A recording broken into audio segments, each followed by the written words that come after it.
오늘 저와 여러분들에게 주신 하나님 말씀을 같이 나누겠습니다. 출애굽기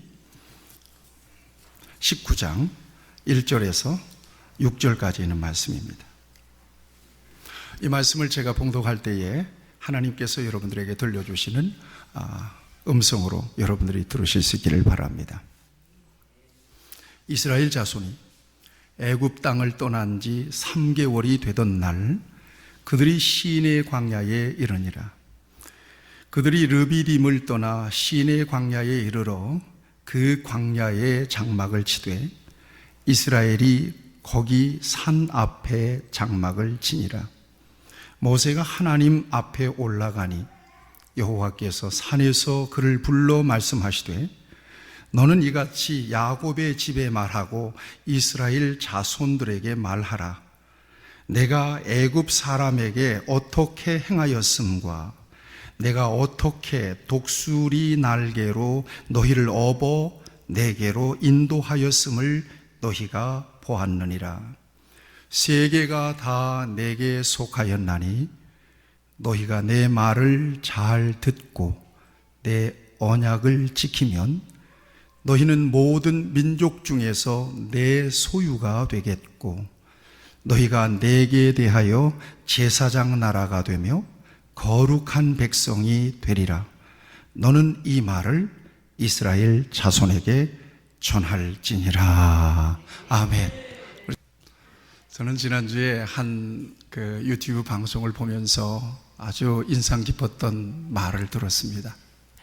문성우 박사라고 혹시 여러분들이 아시는지 모르겠어요. 그분은 변호사입니다.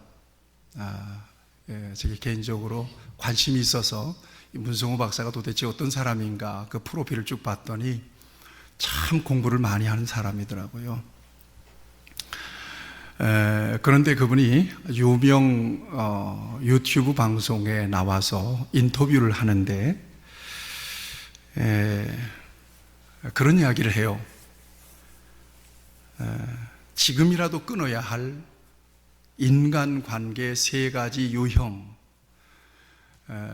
그분은 지금 변호사 일보다도 소통연구소, 평판소통연구소 소장으로 일을 하고 계세요. 소통에 관련된 일을 하시는데 아주 유명 강사이기도 합니다. 지금이라도 끊어야 될 인간관계 유형. 단도직입적으로 딱 3가지를 제시합니다. 첫 번째, 부정적인 사람. 매사에 부정적인 사람. 자기는 이런 사람을 만나면 관계를 손절한답니다. 이 사람은 매사에 안 된다는 얘기를 주로 많이 한다는 것입니다. 그거 해봤어, 안 돼. 그거 해봤더니 망한 사람 많아. 이런 얘기를 주로 한다는 것입니다. 부정적인 사람. 두 번째는 여러분들이 개념을 이해하실지 모르겠어요. 기빨리는 사람이에요. 기빨리는 사람. 도대체 어떤 사람을 만나면 기가 빨리나? 제가 아들에게 물어봤어요. 아들 전도사에게 물어봤어요. 그랬더니 뭐라고 얘기하는가 하면 자기 주장이 강한 사람이라는 거예요. 상대방에 대한 배려가 전혀 없이 자기 주장이 강한 사람, 이런 사람들은 기를 빨아간답니다. 역시 대체적으로 그런 이미지가 있습니다. 그런 사람은 손절을 한다는 거예요. 그 다음에 3번째 어떤 사람인가 하면 3번째 유형은 자꾸 남 얘기만 하는 사람이라는 거예요. 자기 얘기는 없이 남 얘기만 한다는 거예요. 이런 사람들은 주로 험담을 많이 하고 부정적인 이야기를 많이 하는데 왜 이런 사람들을 손절해야 하는가 하면 이 사람은 언젠간 누군가에게 자기 얘기도 부정적으로 얘기할 것이기 때문에 그렇다는 것입니다. 그래서 이분은 개인적으로, 문성우 박사는 개인적으로 그런 얘기를 해요. 이 3가지 유형 가운데 딱 하나만 걸려 있어도 자기는 딱 손을 끊는 데입니다.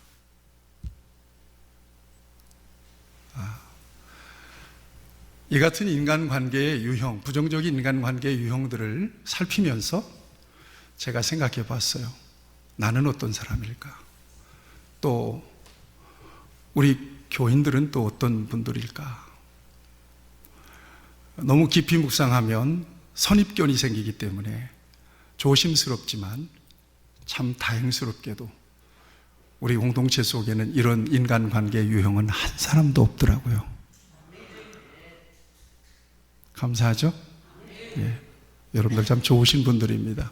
관계하기 참 좋으신 분들이고 무엇보다 하나님의 사랑을 많이 입으신 분들이셔서 너무 감사합니다. 저는 관점을 조금 바꿔서 사람들을 만날 때 어떤 사람은 좋고 어떤 사람은 좀 꺼려진다라고 한다면 하나님은 우리에게 대해서, 사람에게 대해서 어떤 사람은 좀 좋아하고 어떤 사람은 좀 꺼려하실까? 그런 생각을 해봤습니다. 쭉 묵상해 봤더니 하나님이 꺼려하는 사람이 있긴 있어요. 그게 어떤 사람인가 하면 공통적으로 교만한 사람이었어요.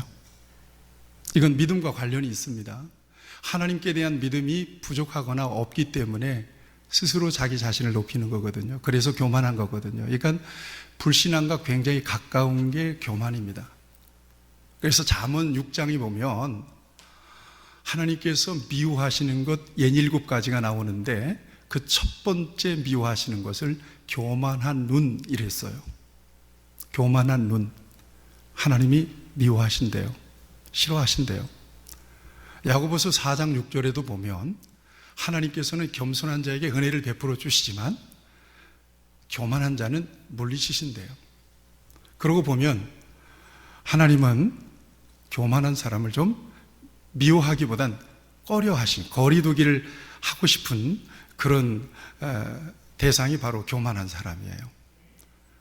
그럼 하나님이 정말 친밀하게 가까이 이렇게 곁에 두고 싶은 사람은 어떤 사람일까요?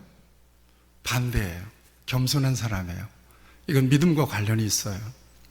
하나님을 믿기 때문에 하나님 앞에서 자신의 실존을 이해하는 것이에요. 내가 얼마나 연약한 존재인지, 얼마만큼 하나님의 은혜가 필요한 존재인지. 그래서 그는 겸손할 수밖에 없어요. 그런 사람들에게 하나님은 은혜를 베풀어 주세요. 우리가 잘 아는 히브리서 11장 6절 말씀, 믿음이 없이는 하나님을 기쁘시게 하지 못하나니 하나님께 나아가는 자는 반드시 그가 계신 것과 또한 그가 자기를 찾는 자들에게 상 주시는 이심을 믿어야 할지니라. 믿음의 사람, 그래서 겸손한 사람을 하나님이 정말 좋아하십니다. 그렇지만 여러분, 하나님은 사람을 대할 때 어떤 편견을 가지고 대하시거나 또 사람을 편애하지 않는 하나님이십니다. 믿습니까? 왜 그럴까요? 하나님은 사랑의 하나님이시기 때문에 그래요. 이게 하나님의 이름이에요. 하나님은 사랑이시라. 사랑의 하나님의 이름이에요. 독생자 예수 그리스도를 우리에게 보내주시고 죄인된 우리를 위해서 죽이신 하나님은 그 사랑을 우리에게 증명해 주셨다라고 로마서 5장 8절에서 말씀하세요. 죄인을 그같이 사랑하셨다면 그 누군가를 편애하거나 편견을 가지고 대하시는 하나님은 아니시라는 것입니다. 자, 그러면 죄를 짓고 하나님을 반역하는 사람들에 대해서도 하나님은 사랑하실까요? 어떻게 생각하시나요? 죄를 짓고 하나님을 반역하는 사람들에게 대해서 하나님은 여전히 사랑하실까요? 예, 사랑하십니다. 같이 할까요? 하나님은 죄인도 사랑하십니다. 그렇습니다. 여러분, 성경에 죄를 짓고 심판을 받는 사람들이 굉장히 많이 나와요. 여러분, 이것은 이렇게 이해하시면 좋아요. 하나님이 죄를 짓는 사람을 그저 괴롭히고 고통 주면서 정말 망하게 하도록 심판하시고 징계하시는 것이 아니라 하나님과 관계가 끊어지고 하나님과 관계가 깨어진 그 상태가, 그 자체가 심판이 돼요. 여러분, 이거 아세요? 하나님께서 징계를 주시고 너 한번 혼나봐라 하고 이렇게 그냥 심판하시고 징계하시는 것이 아니라 하나님을 떠나면, 믿음을 잃어버리면 그 자체가 징계가 된다니까요. 여러분, 에덴 동산으로 옮겨보세요. 창세기 3장에서 하나님과의 관계가 인간이 일방적으로 하나님과의 계약을 깨뜨리면서 끊어지잖아요. 깨지잖아요. 그렇죠. 그래서 벌을 받습니다. 그 벌이라고 하는 거에 어떤 벌이에요? 하나님을 무서워하는 벌이에요. 여러분에게 있어서 하나님은 무섭습니까? 친근하십니까? 마르틴 루터가 그런 얘기를 했어요. 평소에 아버지에 대해서 어떤 아버지를 경험했느냐에 따라서 하나님에 대한 상이 결정이 된다는 거죠. 여러분에게 있어서 하나님은 두렵습니까? 친근하십니까? 범죄한 이후에 하나님이 무서워서 숨었단 말이에요. 그리고 에덴 동산에서 쫓겨나죠. 여러분, 이게 심판입니까? 하나님이 그렇게 하신 거라고 생각합니까? 여러분, 죄인들에 대해서 하나님은 여전히 사랑하지 않으셨다면 그들에게 굳이 짐승의 가죽으로 옷을 지어서 입히진 않으셨을 것입니다. 같이 고백합시다. 하나님은 죄인도 사랑하십니다. 그렇습니다. 여러분, 이스라엘 백성들은 선민입니다. 하나님의 말씀을 따라 하나님만 섬겨야 될 선민인데 하나님과의 관계를 끊는 거예요. 뭐 때문에? 우상 섬겨서. 그래서 여러분, 지금 출애굽기 우리가 묵상하면서 10계명 넘어갔죠? 10계명 지나고 난 다음에 재차 한 번 더 강조하는 계명이 어떤 계명이죠? 제2계명이에요. 2계명은 1계명과 붙어 있어요. 나 외에 다른 신을 내게 있게 말지니라. 다른 신이 뭐예요? 우상이잖아요. 그 다음에 2계명이 너를 위하여 우상을 만들지 말아라 그러거든요. 그리고 길게 설명을 더 붙여놔요. 나를 사랑하고 내 계명을 지키는 자에게 내가 천대를 복을 주겠다. 나를 미워하는 자들에게 내가 그 저주가 3, 4대까지 가게 하겠다는 거예요. 나를 미워하는 자, 나는 질투하는 하나님이라고 말씀하잖아요. 우상을 섬겨서 짐짓 하나님을 떠납니다. 그러면 여러분들 같으면 손절해버려요. 내가 싫다면 싫은 거지. 그런데 하나님 그렇지 않습니다. 그때 누구를 보내세요? 선지자들을 보내세요. 죄인들을 향하여. 선지자들의 일관된 외침이 어떤 거였어요? 돌아오라. 같이 할까요? 돌아오라. 마음을 찢고 돌아오라는 거예요. 여전히 하나님의 가슴 속에는 뭐가 남아있다는 거예요? 사랑과 애정이 남아있는 거예요. 누구에 대하여? 우상을 하나님 대신 섬겼던 죄인들에 대하여. 그렇게 하나님은 여전히 사랑을 보여주고 계세요. 여러분 생각해 보세요. 자식이 부모를 싫다고 떠났어요. 저희 어릴 때만 해도 저희 동네에서도 저기 야반도주 해서 외지로 나간 우리 친구들도 몇 있어요.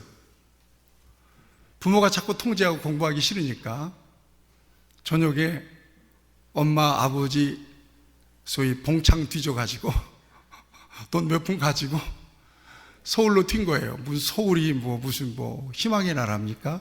거기로 튀었는데 여러분, 그래서 잘 되고 행복했나요? 서울에 가면 누가 반겨준다고? 네, 고생 질질 하고 있죠. 잘 돼야 중국집 배달원이에요. 중국집 주방에서 설거지하고 있거든요. 그런데 자식이 나간 뒤에 부모는요, 속이 상하기도 하지만 그 자식 염려 때문에 잠을 못 잔답니다. 제가 부목사 때 그런 사람 봤어요. 중학생 딸인데 구두를 만드신 분이었는데 중학생 딸이 친구들과 함께 어디로 도망간 거예요. 정신이 하나도 없더라고요. 제가 그 구두방에 가가지고 구두를 만드는 것을 보면서 기도해 주러 갔는데 손은 일하고 있는데 생각은 딸 생각밖에 없어요. 그래서 여기저기 수소문 다 해가지고 딸이 어디 있는가 알아냈는데 동두천 어디에 있는 거예요. 가게고 뭐고 다 그만두고는 쫓아가가지고 딸을 데리고 와요. 이 딸은 혼나야 될까요? 사랑받아야 될까요? 혼나야죠. 부모를 떠났으니까. 그런데 여러분, 그렇게 부모를 떠나서 못된 짓 하다가 혹 돌아오는 자식에게 대해서 너 뭐 하려고 들어왔어? 나가 할 부모가 있습니까? 없단 말이에요. 여러분, 그것이 하나님의 마음입니다. 아버지 하나님의 마음. 여러분들이 혹시 좀 부족함이 있더라도 우리 하나님이 나를 미워할 거라고 하는 생각은 하지 마세요. 그것은 하나님이 주신 마음은 아닙니다. 같이 할까요? 이 모습 이대로 하나님은 나를 사랑하십니다. 그렇습니다. 여러분, 탕자를 보세요. 탕자가 아버지를 떠났어요. 아버지 죽지도 않았는데 돈 가지고 나갔단 말이에요. 그리고 외국까지 나가가지고 허랑방탕하고 거지가 돼서 왔습니다. 이 아들을 보면 혼나야 되죠. 너는 자식의 명분을 잃었다. 그리고는 아버지가 등을 돌릴 수 있었을 것입니다만 아들이 나간 그 순간부터 아들 생각이잖아요. 그리고 돌아오니까 성경을 잘 보세요. 아버지가 거지된 아들, 몰골이 이상해진 아들을 자기 아들인 줄 먼저 알아봐요. 그리고는 뛰어나가서 그 아들을 어긋맞 껴안고 그 아들을 데려다가 목욕시키고 옷 갈아입고 가락 찢겨주고 신발도 신기고 동네 사람들 잔치까지 벌입니다. 사랑하는 여러분, 이게 아버지의 마음이에요. 아버지 하나님은 절대 하나님의 자녀들을 편견하지 않으세요. 편애하지 않으십니다.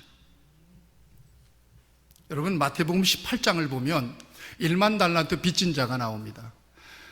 거기에 보면 1만 달란트 빚진 자가 임금에게 빚진 자예요. 빚을 갚을 수가 없는 거예요. 그러자 임금이 성경을 자세히 보면 불쌍히 여겨 다 탕감해 준 거예요. 우리를 바라보시는 하나님의 눈길이에요, 이게. 불쌍히 보시는 거예요. 불쌍히 여겨주시는 거예요. 여러분, 우리를 하나님께서 언제 사랑하셨어요? 오늘 저와 여러분들이 지금 하나님 아버지라고 부르고 있잖아요. 하나님 아버지. 전혀 꺼리낌 없이 하나님 아버지라고 불러요. 그렇게 되기까지 하나님은 우리가 언제 우리를 그렇게 불러내셨나요? 로마서 8장 5절. 우리가 아직 죄인 되었을 때예요. 내가 죄인일 때 하나님은 그렇게 나를 불러내신 거예요. 우리가 교만할 수 있는 이유가 하나도 없어요. 빈손 들고 왔죠? 이렇게 살고 있죠? 거기에다가 주님은 나를 구원하시기 위해서, 내 죄를 사하시기 위해서 나를 자녀로까지 불러내셨어요. 수지 맞은 인생이 된 거예요. 무슨 불만이 있어요? 같이 할까요? 내게 불만 없습니다. 하나님 불만 없어요. 더군다나 불평하고 원망 들을 만한 일을 하나님은 눈꼽만큼도 안 하셨어요. 그런데 우리가 삐져가지고 하나님께 불만하고 불평하고 원망할 때가 참 많습니다. 죄송하죠. 사랑하는 여러분, 이것이 바로 하나님의 사랑입니다. 오늘 본문을 그 같은 배경에서, 하나님의 사랑의 배경에서 본문으로 좀 들어가 보세요. 오늘 본문은요, 이스라엘 백성들이 시내 광야에 머무를 때의 일들을 이렇게 기록하고 있습니다. 지금 이스라엘 백성들이 애굽에서 나와서 숲곳에서 진을 치다가 에담을 거쳐서 비하히롯이라고 하는 홍해 해변에 잠깐 진치고 있다가 홍해를 건너서 그 다음에 마라로 가요. 마라를 거쳐서 물샘 12과 종려 70주가 있는 엘림에 이르게 되죠. 그리고 난 다음에 르비딤을 거쳐요. 시내 광야를 거쳐요. 그래서 시내 광야에서 만나를 먹죠. 그 다음에 그들이 르비딤에 진치를 칩니다. 르비딤에서의 사건 여러분 아시나요? 아말렉이 일어나서 공격했던 곳이 바로 르비딤이에요. 그 다음에 반석에서, 르비딤 반석에서 물이 나와서 마시게 하잖아요. 여러분, 이 장면 엄청나게 극적인 장면이에요. 여기에 복음이 있다고 말씀드렸어요. 내가 이 반석 위에 너를 대하여 서리니 너는 그 반석을 치라. 누가 맞았나요? 하나님이 맞은 거예요. 하나님이 맞아서 터져서 물이 나왔다. 이게 무슨 사건이에요? 이게 십자가 사건 아니겠어요? 자, 르비딤에서 이스라엘 백성들이 또 옮겨서 지금 시인의 광야로 들어갔어요. 자, 이때 시인의 광야로 들어간 기간이 3개월이에요. 그러니까 애굽에서 나와서 시인의 광야까지가 딱 3개월 걸렸어요. 여기에서 하나님은 산에서 모세를 불러냈어요. 산에서 빽빽한 구름 사이에서 모세를 만나 주시고 모세에게 말씀하세요. 첫 번째 말씀은 이제까지의 모든 지나왔던 과거에 관련해서 하나님은 이것이 너희를 향한 나의 사랑이요 나의 은총이었음을 기억하라고 말씀하세요. 모세에게 말씀하시고 그 다음에 모세를 통해서 백성들에게 이야기하라고 지금 시내산에서 모세를 구름 가운데서 만나서 말씀하고 있는 거예요. 그 말씀이 어떤 말씀입니까? 여러분, 4절 말씀입니다. 4절 말씀을 한번 보시겠습니다. 4절 말씀. 4절 말씀 찾으셨나요? 예, 4절 말씀. 구름 위에서, 구름 가운데서 모세에게 주신 말씀 같이 한번 읽어보겠습니다. 시작. 내가 애굽 사람에게 어떻게 행하였음과 내가 어떻게 독수리 날개로 너희를 업어 내게로 인도하였음을 너희가 보았느니라.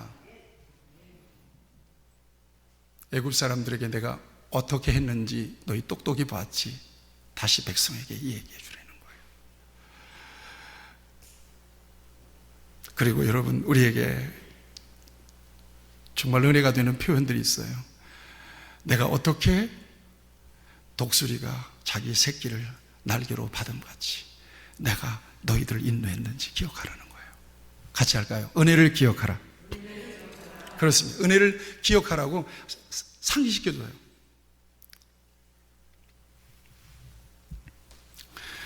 독수리 날개로 너희를 업어 내게로 인도하였느니라. 저는 시골 출신이니까 들짐승들 잘 알잖아요. 그리고 지금도 제가 닭추 같은 것들을 보면, 그런 것들 보면 시내에서 물고기 잡아내고 뭐 그냥 이런 걸 보면 거기에 그냥 쏙 빠져요. 아이고, 이건 내가 어릴 때 했던 건데 나도 저기 가서 정말 또랑치고 고개 좀 잡았으면 좋겠다, 대리만족하면서. 그런데 독수리는 잘 못 봤어요. 독수리 생리에 대해서 잘 모르겠어요. 그래서 제가 이 말씀을 실감나게 이해를 못해요. 그런데 그 동물학자들에 의하면 독수리는 그런다네요. 높은 곳에 얼기설기 이렇게 둥지를 만들고 알을 품고 새끼를 깐대요. 근데 새끼가 아직 날갯짓을 해야 되는 쯤 되면 이 독수리 어미가 이 둥지를 해친다는 거예요. 이렇게 해치고 거기에 더 이상 새끼가 머물지 못하도록 한다는 거예요. 그리고 밀어서 날갯짓도 제대로 못하는 독수리 새끼를 저 밑으로 떨어친다는 거예요. 절벽 아래로. 그리고는 막 파닥파닥 하다가 땅에 떨어지기 전에 독수리 어미가 쑥 와서 그 새끼를 날개로 받는다네요. 그렇게 해서 날갯짓을 잘 할 때까지 그렇게 훈련을 시켜서 독립을 시킨다는 거예요.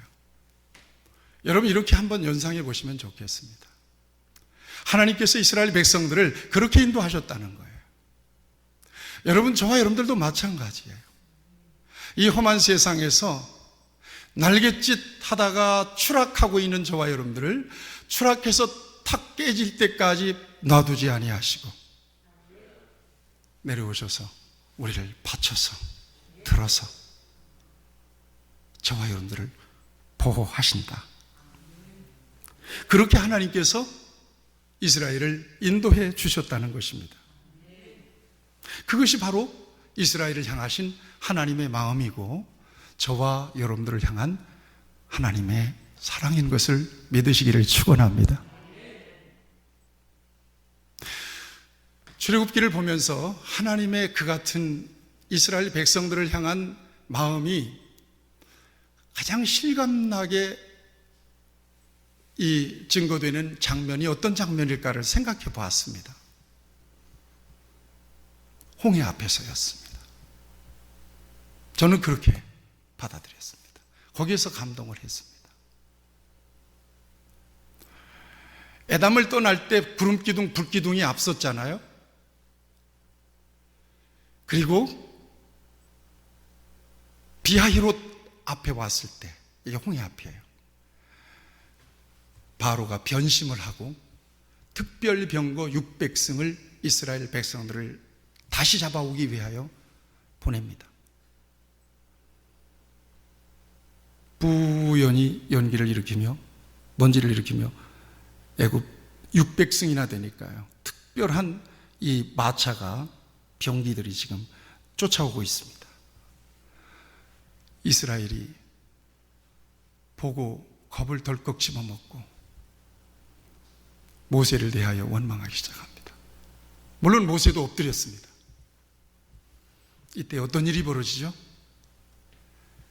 앞서가던 하나님의 사자가 이스라엘 진영 뒤로 옮깁니다. 그러자 구름기둥, 불기둥도 함께 옮깁니다. 그리고 쫓아오는 애굽 병사와 이스라엘 백성들 사이에 딱 섭니다, 하나님이. 그리고 애굽 병사들이 더 이상 가까이 오지 못하도록 교란시킵니다. 폭풍우를 일으켜서. 그리고 이스라엘 백성들의 길은 밤새껏 동풍을 열어서 바닷길을 마른 땅으로 여십니다. 이스라엘 백성들은 건너가게 하시고 원수들은 막아내셨던 하나님이세요. 여러분, 여기에 하나님의 마음이 있습니다. 아무리 힘들고 어렵더라도 여러분들의 인생에 하나님이 앞서 계시다는 믿음을 분명히 가지시길 바랍니다. 여러분들이 정말 힘들고 어려운 순간에는 하나님이 나서신다. 그때는 하나님이 나서신다는 믿음을 꼭 가지세요. 하나님이 나서신다. 이게 하나님의 자녀들이 어려움 속에서 가져야 되는 마음이에요. 그 마음, 그 믿음이 저와 여러분들을 절망하고 낙심하지 않고 땅에 뚝 떨어져서 깨지지 않도록 하는 하나님의 은혜입니다. 사랑하는 여러분, 여러분이 어떤 상황에 처했든지 여러분들을 향하신 하나님의 사랑을 믿으시기를 바랍니다. 시편 121편을 여러분들이 잘 암송하십니다. 제가 말씀을 준비하면서 다시 한번 조용하게 묵상하면서 은혜를 받았습니다. 여호와께서 너를 실족하지 아니하게 하시며 너를 지키시는 이가 졸지 아니하시리로다. 이스라엘을 지키시는 이는 졸지도 아니하시고 주무시지도 아니하시리로다. 여호와는 너를 지키시는 이시라. 여호와께서 내 오른쪽에서 내 그늘이 되시나니 낮에 해가 너를 상하지 아니하며 밤에 달도 너를 해치 아니하리로다. 여호와께서 너를 지켜 모든 환난을 면케 하시며 또 내 영혼을 지키시리로다. 여호와께서는 너의 출입을 지금부터 영원까지 지키시리로다. 할렐루야. 믿습니다. 이것이 바로 우리를 향하신 하나님의 사랑입니다. 하나님의 마음입니다. 조금 힘들어도 잘 이겨내시기 바랍니다. 예수님 안에 계신 여러분들은 결코 망할 리는 없습니다. 아멘. 그 믿음만 꼭 잡으세요. 그 믿음이 특별하지 않아도 괜찮아요. 하나님 있는 모습 이대로 여러분들이 하나님의 자녀가 분명하기 때문에 우리 하나님은 여러분들을 그 모습 그대로 보십니다. 그리고 공평한 사랑을 베풀어 주십니다. 두 번째 우리가 주목해야 될 말씀은 모세를 통해서 하나님은 두 번째 명령을 하세요. 이 명령과 약속의 말씀이 있습니다. 오늘 본문에 명령과 말씀입니다. 어떤 말씀입니까? 여러분 5절 말씀입니다. 5절 6절 말씀입니다. 우리 5절 6절 말씀을 다 같이 한번 읽겠습니다. 시작.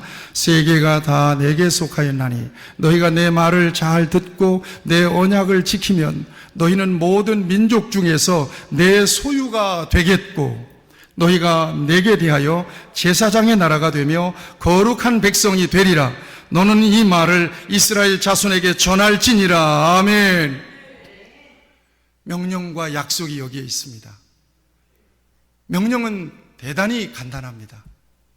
한마디로 표현할까요? 내 말을 잘 들으면. 이게 명령입니다. 쉽죠? 그런데 비해서 축복은 이만합니다. 명령은 아주 간단한데 축복은 이만합니다. 여러분 뭘 느끼실 수 있겠나요? 여기에서 하나님은 우리에게 명령하실 때 우리에게 짐을 지워주시기 위해서 우리에게 명령하지 않아요. 저는 십계명을 묵상하면서 십계명은 어떤 계명이냐? 이스라엘 백성들에게 무거운 계명일까요? 그렇지 않습니다. 이스라엘 백성들을 통제하기 위한 수단으로 십계명을 만들어서 너희들 이대로 지켜, 안 지키면 망한다. 그게 하나님이 아니세요. 십계명을 통해서 우리에게 주신 메시지는 하나님은 그만큼 사랑하신다는 거예요. 우리에게 대해서 책임적인 사랑을 그렇게 갖고 계시다는 것입니다. 그런데 비해서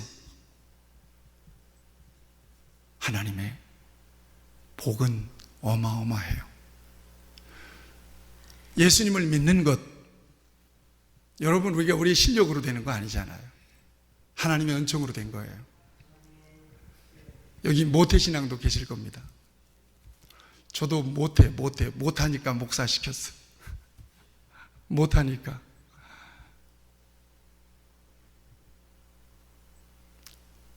모태신앙이라고 예수 믿는 거 아니에요. 하나님의 은혜가 임해야 돼요. 저는 중학교 2학년 때 하나님이 은혜를 주셔서 예수를 믿게 되었습니다. 믿는 것은 은혜에 속한 거예요. 믿음은 그래서 언제나 수동태예요. 내가 무엇인가를 해서 하나님 앞에 나아가는 것은 없어요.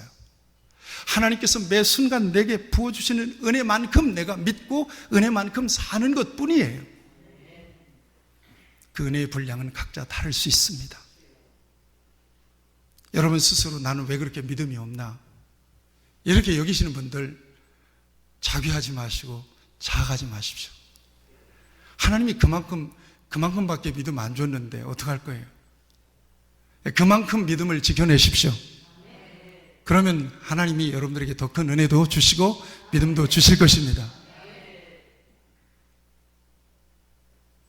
하나님께서 베풀어 주시는 은혜의 분량입니다. 자, 명령은 내 말 잘 들어. 그리하면 이만큼 줄게, 이거 줄게 그랬단 말이에요. 저는 이 말씀을 묵상하는 가운데 하나님은 우리에게 복을 주시려고 안 달라셨구나. 우리를 복을 주시려고 안 달라신 분이 바로 하나님이시로구나. 그래서 조건은 작게 걸어놓으시고 축복은 우주만큼 주시는 거예요. 어떤 복입니까? 여러분 5절 말씀을 보시면 내 말을 잘 듣고 내 언약을 지키면 너희는 모든 민족 중에서 내 소유가 되겠고 그랬습니다. 같이 하시죠. 내 소유. 내 소유가 되겠고 이렇게 말씀하고 있습니다. 내 소유. 이 내 소유라고 하는 말은 세굴라라는 말이에요. 히브리어로. 세굴라라고 하는 말은 보배라는 말이에요. 아주 값진 보물이라는 말입니다. 내 말 잘 들으면 내가 너를 가장 값진 보물로 여겨줄게. 이거예요. 에베소서 2장 10절 말씀, 예수 그리스도 안에서 저와 여러분들을 새로 빚으셔서 하나님의 사람으로 우리를 만드셨어요. 우리는 그가 만드신 바라 그리스도 예수 안에서 선한 일을 위하여 지으심을 받은 자니 이 일은 하나님이 전에 예비하사 우리로 그 가운데서 행하게 하려 하심이라. 우리는 그의 만드신 바라. 많이 들어보셨을 것입니다. 헬라어로 포이에마라는 말이에요. 예수님 안에서와 여러분들을 포이에마로 만드셨어요. 이 포이에마라고 하는 말은 작품이라는 말이에요. 걸작품이라는 말이에요. 여러분 스스로 예수님 안에서 내가 걸작품이다라고 하는 자존감을 가지고 사시나요? 하나님은 여러분들을 포이에마로 만드셨어요. 걸작으로 만드셨다는 거예요. 오늘 성경은 내 소유 세굴라, 가장 값진 보배, 가장 존귀한 보배로 내가 너희를 만들어 주겠다는 거예요. 뭐 하면? 내 말을 잘 들으면. 두 번째, 어떤 복을 주시나요? 내게 대하여 제사장 나라가 되며 그랬습니다. 같이 할까요? 나는 제사장입니다. 아유, 여러분들이 제사장이라고 잘 안 느끼고 사시나 보네요. 아무나 축복할 수 있습니까? 아니죠. 제사장만 축복할 수 있습니다. 베드로전서 1장 9절 말씀, 너희는 왕같은 제사장이요 그의 소유된 백성이요 그의 거룩한 나라요 그의 소유된 백성이니 이는 너희를 불러내어 그 기이한 빛에 들어가게 하신 자의 아름다운 덕을 선전하게 하심이라. 제사장이에요. 여러분들이 제사장이에요. 그러면 여러분들 함께 있는 사람들에게 여러분들이 축복할 수 있습니다. 제사장의 나라로 삼겠다라고 하는 것은 하나님께서 축복의 통로로 쓰시겠다는 거예요. 여러분, 복음이 언제 시작됐어요? 어디서부터 시작됐나요? 예루살렘에서부터 시작됐어요. 그리고 사도행전 1장 8절, 오직 성령이 너희에게 임하시면 너희가 권능을 받고 예루살렘과 온 유대와 사마리아와 땅끝까지, 오늘 대한민국까지 복음이 들어오겠습니다. 그 나라, 제사장의 나라로 하나님께서는 복음을 여셔서 여기까지 오게 하셨다는 거예요. 한반도, 야소교. 1885년에 선교사님들이 처음 들어왔을 때 조선 사람들은 양귀자라고 불렀어요. 서양 귀신. 하나님 한 번도 못 불러봤단 말이에요. 그도 그럴 것이, 소수림 왕 때 불교가 들어와서 무려 몇 년 동안, 1500년 동안이나 불교가 우리나라를 지배하고 있었잖아요. 그 다음에는요, 이시조선, 조선왕조 500년 동안 유교예요. 2000년 동안 한 번도 하나님을 불러보지 못한 민족이 바로 이 민족이에요. 그런 이 민족을 하나님이 사랑하셔서 미전도 종족인 이 한반도, 이 대한민국을 사랑하셔서 복음이 흘러들어오게 하셨습니다. 복음을 맡은 제사장의 복을 받은 사람들을 통해서, 여러분들을 통해서 복음이 흘러가기를 바랍니다.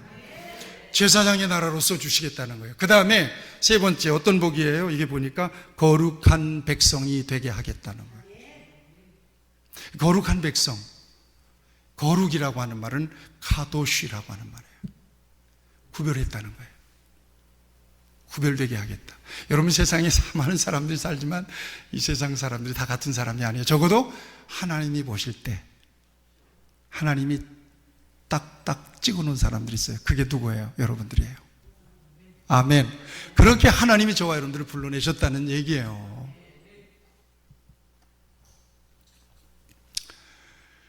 저는 이 대목에서 아무리 생각해도, 앞에서 말씀드렸어요, 하나님은 우리에게 복을 주시려고 안 달라신 분이세요.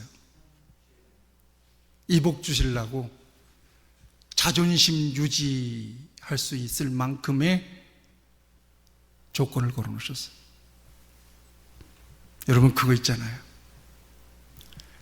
애들에게 용돈을 주고 싶은데 그냥 주기는 그렇고 뭐라도 시키잖아요. 신발 좀 정리하면 5,000원 줄게 시키잖아요. 여러분, 신발 정리하는 게 목적입니까? 돈을 주려는 게 목적입니까? 돈을 주려는 게 목적이에요. 우리에게 대해서 하나님은 그런 의도를 항상 갖고 계세요. 주일날 하나님의 전에 나와서 예배하는 거, 이거 정말 소중한 일입니다. 하나님은 우리에게 복을 주시려고 거룩한 주일에 하나님의 성전에 나가서 예배할 마음을 갖게 하신 거예요. 어쩌면 이 시간 이곳에서 1시간 하나님 앞에 찬송하고 예배하는 일이 하나님 앞에서 어떤 의미를 지닐지는 모르겠습니다만, 그러나 여러분들 하나님의 시간을 통해서 복을 주실 겁니다. 복 주시기 위하여 하나님 불러내신 거예요. 오늘 이 말씀 속에서 여러분 힘을 얻으세요. 하나님은 우리를 사랑하시고 우리가 연약할지라도 있는 모습 그대로 우리를 받아주세요. 어떤 일로 인하여 우리가 추락할 때 땅에 떨어져 박살나게 하지 않으세요. 어느 순간에 우리를 날갯깃으로 받으셔서 다시 안전한 곳으로 옮겨 놓으시는 하나님이세요. 약속은, 명령은 이만큼 주시고 복은 이만큼 주시는 하나님이세요. 왜 그럴까요? 왜 그럴까요? 저와 여러분들을 보배롭게 여기기 때문에 그래요. 같이 고백합시다. 나는 하나님이 보시기에 보배로운 백성입니다. 우리 옆에 분들 한번 축복하세요. 당신은 보배로운 하나님의 백성입니다. 기도하십시다. 우리 가슴에 손을 얹고 기도하실까요? 가슴에 한번 손을 얹으시죠. 믿는 자의 자존감, 예수 믿는 사람들이 아무리 많아도, 이 땅의 교회의 이미지가 아무리 떨어졌어도 결코 주님은 우리를 하찮게 여기지 않으세요. 보배롭고 존귀하게 여기십니다. 우리 주님이 적어도 이 땅에 오실 때까지 교회는 희망입니다. 하나님은 하나님의 자녀들 이같이 보배롭게 제사장의 나라로 보배롭게 구별해내신 하나님의 자녀들을 통하여 이 땅을 변화시키기를 원하십니다.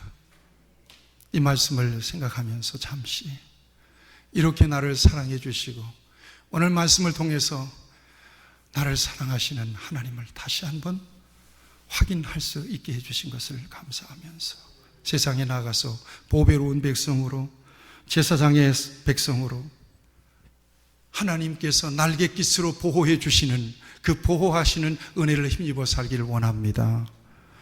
사모하는 마음으로 잠시 말씀을 가슴에 내려앉혀서 기도하시기 바랍니다.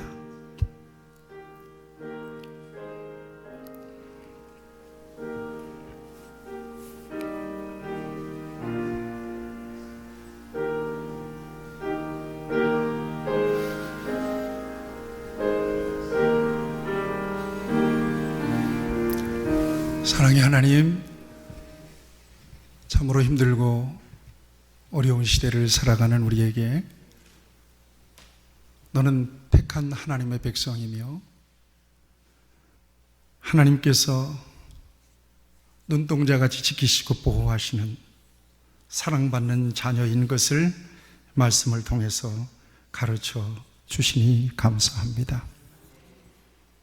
예수 그리스도 안에서 우리를 구별하셨사오니 하나님의 소유로 살아가기에 부족함이 없기를 원합니다. 하나님께서 우리를 불러서 보배로운 하나님의 백성이 되게 하셨사오니 우리를 통하여 하나님의 복음이 흘러가는 제사장의 백성으로 우리를 써주시기를 원하며 거룩하게 구별된 하나님의 백성으로 자존감을 가지고 이 험한 세상을 하나님 의지하여 살아가며 하나님께서 시시로 베풀어 주시는 은혜 속에서 살아가는 주의 자녀로 살게 하여 주시옵소서. 예수님의 이름으로 기도하옵나이다. 아멘.